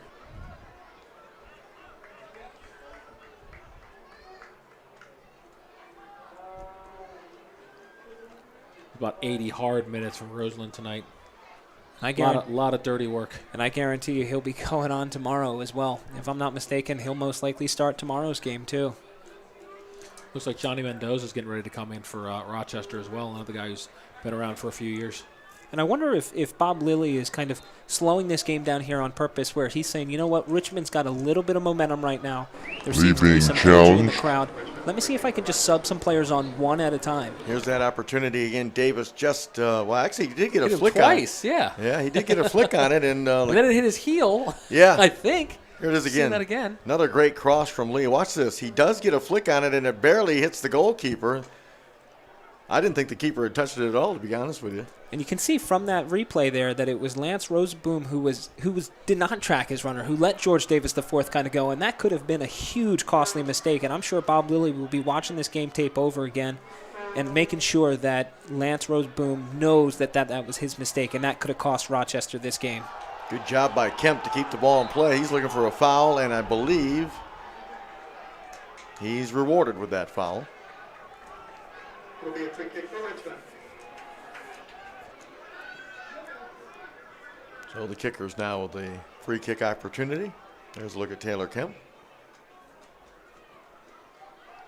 No, I'm with you, Ryan. I think they are trying to slow the game down, and more than happy to get a 0-0 draw out of here. And they'll play a Wilmington team that is struggled a little bit here in the early part of the season. Try and get their 3 points tonight. I think whenever you have back-to-back road games, obviously, as you said, your goal obviously is 6 points, but I think most teams are more than happy with 4. Yeah, absolutely. Going away on the road is very, very difficult, especially when you have back-to-backs. And the USL Pro has done a good job with starting to eliminate those back-to-backs. I have no idea how Rochester ended up with 2 games in the same weekend, but not only in the same weekend, one day after each other. That's a grueling schedule, and whoever made that or whoever agreed to that, that's difficult for all of these players. That's Bob Lilly, I think. I think the coaches go down there in Tampa and they sit in this. Trust me, I've seen it. They sit in this big room and they're not allowed out until the schedule is done. Well, Bob must have been late. There. Bob must have been late to some sort of meeting in order to get this grueling schedule. Well, I believe Richmond has one of them as well. I believe they play Rochester and Pittsburgh on back-to-back nights. I'm not totally positive on that, but I think every team has at least one of those, whereas, a couple of years ago, Ryan, when you were playing, it was almost every weekend. It was almost every weekend. A Friday, Sunday, certainly. So here's Jambi in possession for the kickers. You telling me I played that long ago, Mark? As I was saying that, I was like, that's not going to come out right, however I say this. Wait till he says you're a KG veteran. That means old. Wiley. I go with Wiley veteran. AKA old. That's what they say to me. You're a wily broadcaster. Yeah, just say I'm old. I can live with that.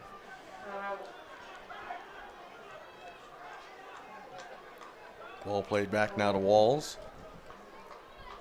Rolls it over on the far side.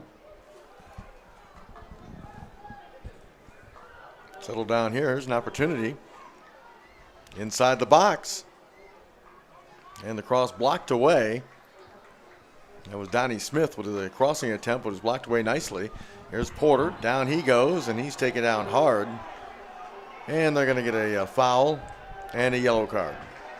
It has been shown to number 44, Sosu. That was a tough foul. And right there, Sosu just tried to put his hand on Kyle Porter, and Kyle Porter's certainly not happy. Not too sure if that's necessary with the referee standing right there. So Porter was able to stand up, and you can see he's trying to shake it off.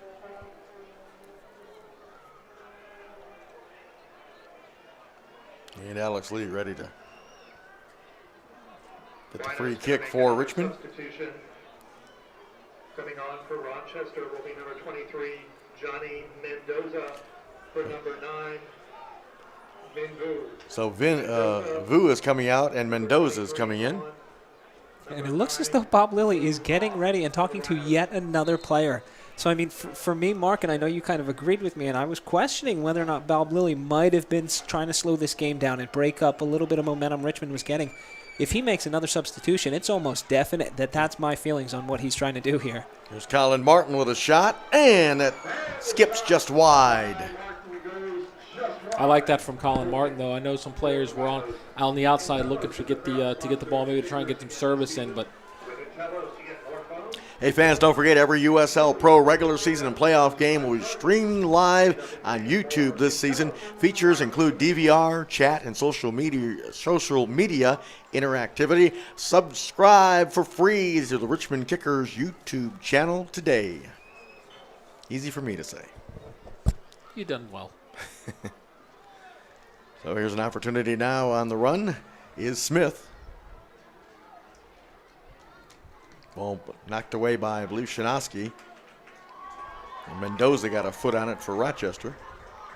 Here's Davis. Down he goes. Bad turnover. Here's Mendoza keeping it in play.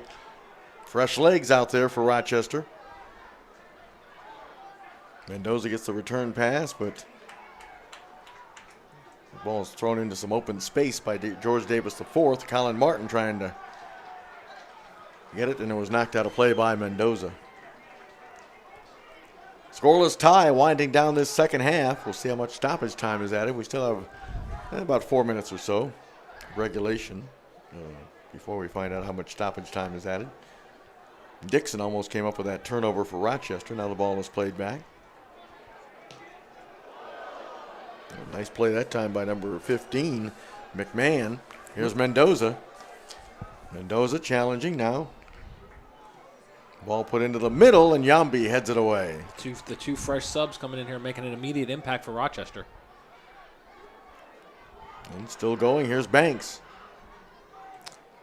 And the ball's flicked away nicely by Richmond.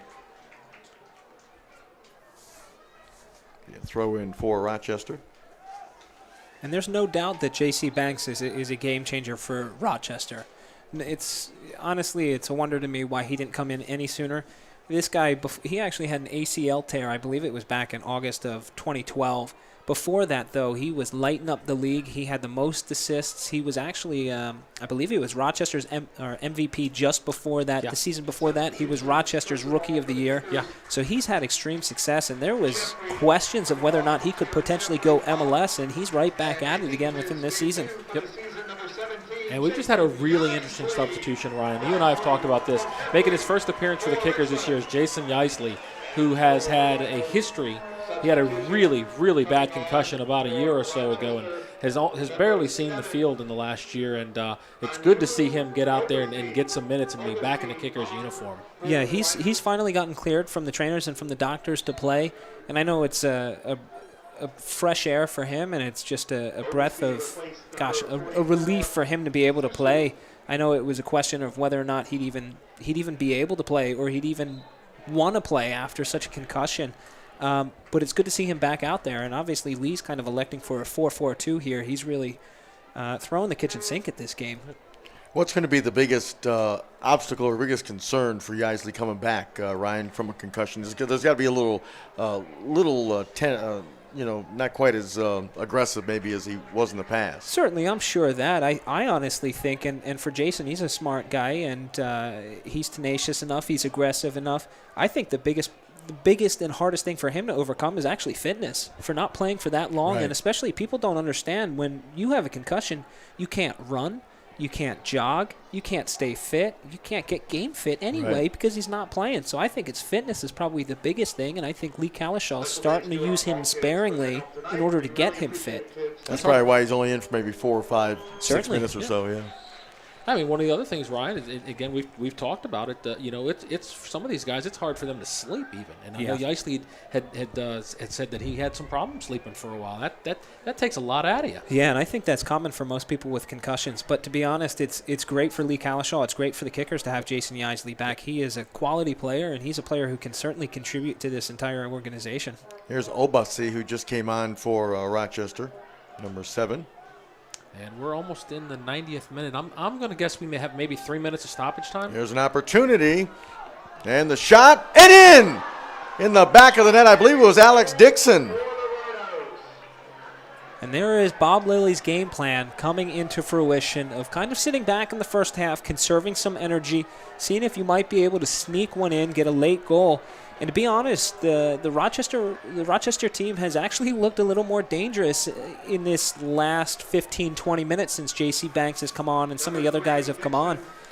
Well, that was one of the guys that came on, Alex Dixon, and he is able to put it in the back of the net past Willis. I'll tell you what, that was a much tougher shot than you would think. He was actually running to the opposite side and was able to crack that back across his body there. That was a really, really nice composed shot by Dixon. And, shocker. Here I'm talking about, I'm thinking we're going to get maybe a 0-0 game looking at stoppage time. And good job from Rochester. That's a really big goal for them if they can sneak and steal 3 points here from Richmond. Here's an opportunity, a shot, that's blocked. Here's another, and a goal! The Kickers follow it up, George Davis, the 4th. What was I saying? Kind of a loose play in the box, and Davis just happened to be the right spot, the right time. Well, it looked like that might have been a handball on Rochester to get the play started. Some of the Richmond players stopped and put their hands up looking for a penalty kick. Davis didn't. It did. It honestly looked like a penalty, or at least a handball, and that's a situation, the referee has to judge and make a decision with. But you know what? And let's have a look here at the replay for the first goal for Rochester. As you mentioned, Mark, that was a heck of a shot by Dixon. Very well placed. That's the 4th goal of the season for George Davis, the 4th. And guys, how many times have we said the 5 minutes after you score is the most difficult time? It is. It really is. It's what I say is the law of 5. You have 15, 20 minutes since J.C. Banks has come on, and some of the other guys have. Every goal is scored in the game, whether it's yours or theirs. And right there, you see Rochester kind of having some emotion as far as scoring their goal, and then leaving themselves a little bit exposed. And that's something Bob Lilly's going to be furious about. Oh, yeah, he was. I watched him on the sidelines, and he had his hands on his hips. He was not happy. Here's Richmond's Delicott. not done yet. And they're going to get a corner out of it. We've had more action in the last 3 minutes than we had the first 87. I'm sorry, I got to say that. But it wouldn't be a Richmond game if there wasn't some kind of late game excitement somehow. It's every game that we're here, Mike. So here's another great opportunity off the corner kick for Richmond. And they go with a short corner off to Borcoloni, teeing it up into the box. Oh, boy. It's calling offside. Yeah. Good call. And steal 3 points here from Richmond. Here it is. Here's an opportunity, a shot, that's blocked. Here's the upper corner. I'm not sure who had the bicycle kick. I think it was Yaisley. Yeah, I think you're right. And there's not too much that Sofner could have done there. He covered his near post. Here it is again. It was just an absolute blast by George Goes Davis. over Delicott. There's the shot from the ice. I believe that It was a was. handball. I think it hit off his forearm there. And there's always gray areas with handballs nowadays. You know, it's one of those things of whether or not a player could have gotten their hand out of the way or whether the ball hit them. And it's really up to the referee at this point. But the major thing is that it's in the back of the net. George Davis IV wound up benefiting from that block, whether it was a hand or not. Rochester trying to counter here, but well defended. And there's a foul that's been whistled against Walls, and he's not happy. And I think we've played about 2 minutes of stoppage time so far, so maybe a minute or two longer. And this is an emotional roller coaster for both teams at this point. On Richmond's perspective, hey, we get scored on and we score another Here's goal. Jeffrey with a shot that rises over the crossbar. And there it is. Wow. That was a fun ending. It looked like Rochester was going to come out of here with 3 points. Instead, they're going to have to settle for a bitter 1-1 draw. Alex Dixon, who came into the game as a substitute, scored for Rochester. And then less than 2 minutes, obviously, later, maybe even a minute, it was George Davis IV collecting his 4th goal of the young season. So it's a 1-1 draw. Here it is again. There's the shot attempt. And there is Davis. Boy, he pounded that thing into the upper corner. And you can see the reaction of Rochester. You know, I think a lot of times, if the game had ended, I'm going to say something really weird here, probably going to laugh at me. If the game had ended 0-0, I think both teams would have been okay with it. The game ended 1-1, and the way it ended, I don't think either team is happy with this result. Right. I think Richmond's really agitated that they gave up a goal, which was basically against the run of play for the last several minutes. Then Rochester immediately gives up the tying goal. So each team had a chance to get 3 points. Neither one of them did. Yeah, I certainly agree with that. And you know what? I wouldn't dare go try to talk to Bob Lilly at this point. I may come back without an arm. But I agree with you. Bob Lilly's got to be furious with his team for giving up the goal when they had the lead. And to be fair, if it was 0-0, I think Bob would be a bit upset at his team for not being a little more assertive and scoring a goal or exposing themselves a little bit more going forward. But you know what? When they go up 1-0 and then they give up a goal, that's extremely disappointing for Bob Lilly. It was there. It was an emotional roller coaster. For Lee Calishaw, they were just poor today. I thought Richmond was very, very poor. They were not nearly sharp enough in order to break down this team. And you know what? Right here is a perfect example for any team that wants to come to Richmond and City Stadium and find out how to play. Just watch this game. Bob Lilly's team executed the game plan and were extremely disciplined defensively. Set up kind of a pretty neat blueprint, didn't he, with the way they played today. 1-1 tie. We'll take a quick break. We'll come back and we'll wrap things up from City Stadium. As Mark said, the last 5 minutes of this thing was really exciting. The first 85, not so. But we'll be back with a recap. 1-1 tie. We'll be back at City Stadium in just a minute. Stay with us.